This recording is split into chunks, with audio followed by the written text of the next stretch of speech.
నేను యక్షుల అధినాయకుడను, ఈ జలాశయానికి ప్రభువును. మీ మనుషులెవ్వరికీ ఇక్కడ అధికారము లేదు నా జలాశయంలోని జలాన్ని ఉపయోగించడానికి. కానీ నీ సోదరుడు నకులుడు నా అనుమతి లేకుండా ఈ జలాశయం నుండి జలాన్ని తీసుకువెళ్లే ప్రయత్నం చేశాడు. అందుచేతనే నేను వానిని వధించేశాను.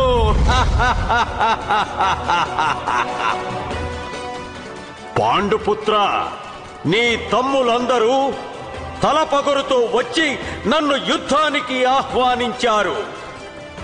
నేను ఈ నలుగురికి నా సామర్థ్యాన్ని, అధికారాన్ని చవి చూపించాను. ఇలా వీరందరినీ వధించి ఈ జలాన్ని మీరు పుట్టించలేదు. ఈ జలాశయం మీరు నిర్మించినది కాదు.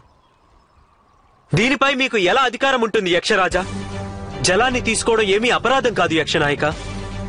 మరి మీరు ఏ కారణంగా మా సోదరులను ఇలా దండించారు?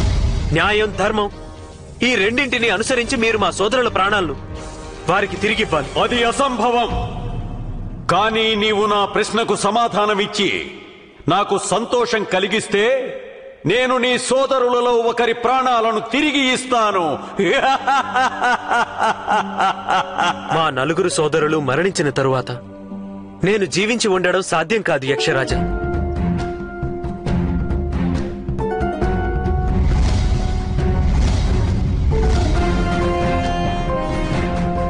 కానీ నేను మా సోదరులలో ఒకరిని బ్రతికించుకోవాలనుకుంటున్నాను.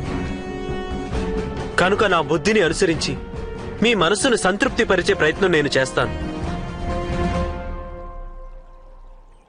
మీ ప్రశ్న ఏమిటో అడగండి యక్షరాజా.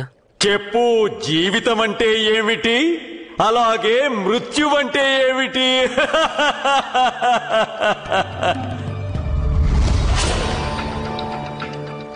ఋగ్వేద కథనమిది యక్షరాజా. కామస్థ దగ్రే సమవర్తతాది మనసోరేతః ప్రథమం యదాసీత్. పరబ్రహ్మ హృదయంలో సృష్టి చేయాలన్న సంకల్పం కలిగింది ఆరంభంలో. ఆ సంకల్ప కిరణాలు నలుదిశలు వ్యాపించాయి. అలా దిక్కులు ఏర్పడ్డాయి.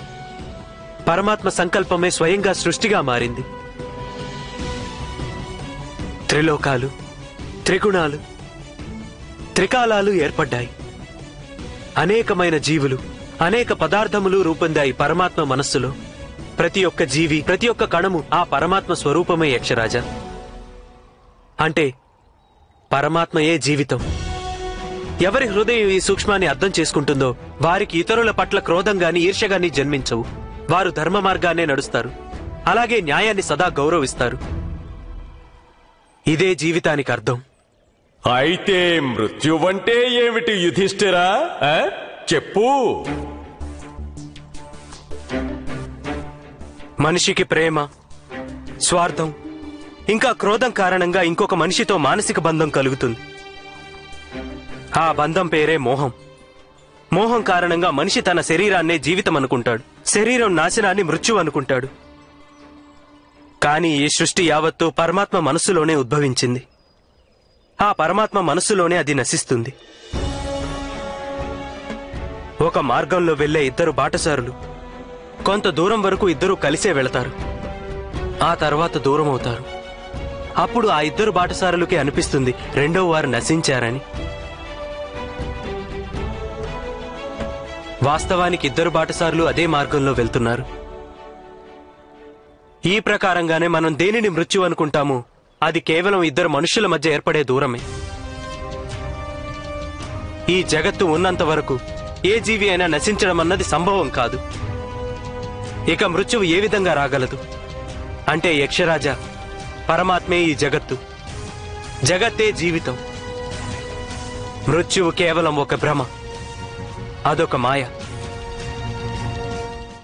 అద్భుతం పుత్ర యుధిష్ఠిరా. నా ప్రశ్నకు నీవు సంతృప్తికరంగా సమాధానమిచ్చావు. ఈ కారణంగా నేను నీ మాటను అనుసరించి నీ సోదరుల్లో ఎవరైనా ఒకరిని జీవింపజేస్తాను. కోరుకో, విశ్వంలోని అత్యంత బలవంతుడైన వ్యక్తి ప్రాణాలు కోరుకో. భీముడు జీవించి ఉంటే శత్రువనేవాడెవ్వడూ నీ వైపు దృష్టి సారించలేడు. సాక్షాత్తు ఆ పవనపుత్రుడు హనుమంతుడే నీ రాజ్యానికి రక్షణగా ఉంటాడు.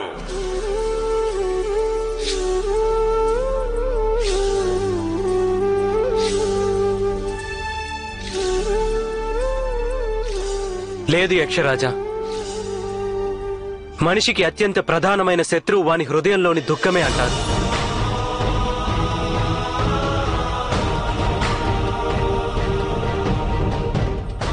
నా సోదరులు ముగ్గురు జీవించి ఉండకుంటే ఇక భీముడు దుఃఖమనే ఆ శత్రువు నుండి నన్ను ఏ విధంగా కాపాడగలడు? వాస్తవానికి భీముడు తన మనసులోని దుఃఖంతో పరాజితుడే దుర్బలునిగా మారిపోతాడు. అయితే అర్జునుని ప్రాణాలు కోరుకో. లోకంలోనే అత్యుత్తమ ధనుర్ధారి జీవించి ఉంటే ఈ సమస్త లోకానికి లాభం కలుగుతుంది.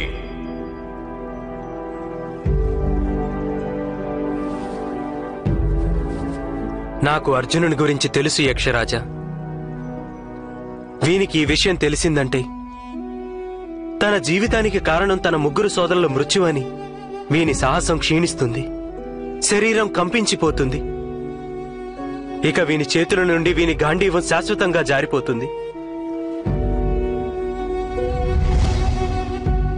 ఒకవేళ భీముడు లేదా అర్జునుని బ్రతికించమని కోరితే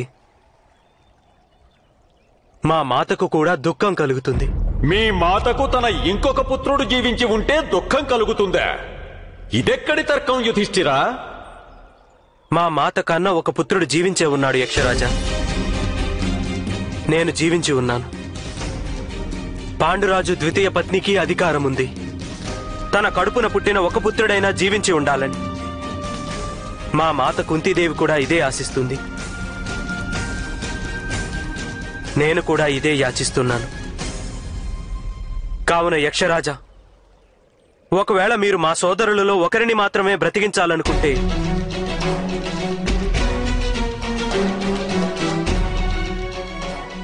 మా సోదరుడు నకులుని బ్రతికించండి. అద్భుతం పుత్ర యుధిష్ఠిరా, నేను ప్రసన్నుడనైనాను.